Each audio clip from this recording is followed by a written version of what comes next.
Now, starting at the top office, President Park Geun-hye has carried out a small-scale reshuffle of her cabinet this Tuesday, naming new chiefs of 3 ministries. The nation's top office explains that the shakeup is expected to help better implement the president's policy initiatives in the remaining 18 months of her term. Our top office correspondent Cho Yoon-sun starts us off with an intro of new faces joining the Park administration.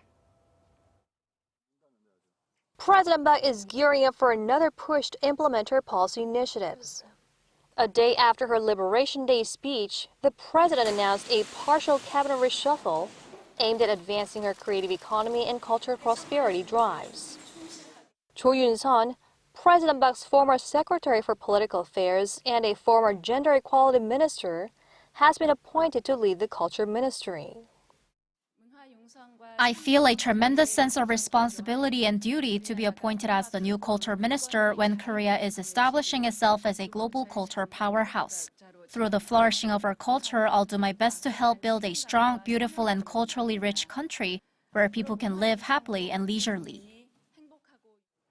The presidential office of Cheongwada says it has great expectations for her, as Cho has a deep understanding of President Park's policy initiatives after having served as one of the president's closest aides for years.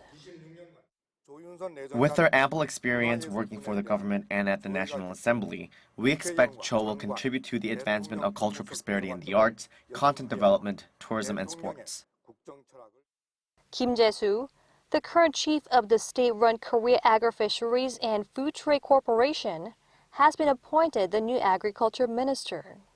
Cho Kyung-gyu, Deputy Director of the Office for Government Policy Coordination, will now lead the Environment Ministry.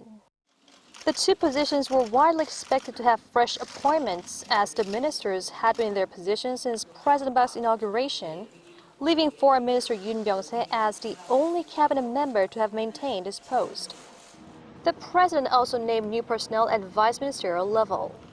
President Park's current Trade Secretary Chung Man-gi is the new first Vice Minister for Trade, and Agriculture Secretary Chung Hwang-gun will now serve as Chief of the Rural Development Administration. President Park is hoping that the new cabinet members will give her a boost in accomplishing her policy goals for the remainder of her term. The appointees will go through a round of parliamentary hearings and take office early next month, in time for the start of the next regular National Assembly session. 송지선, Arirang News.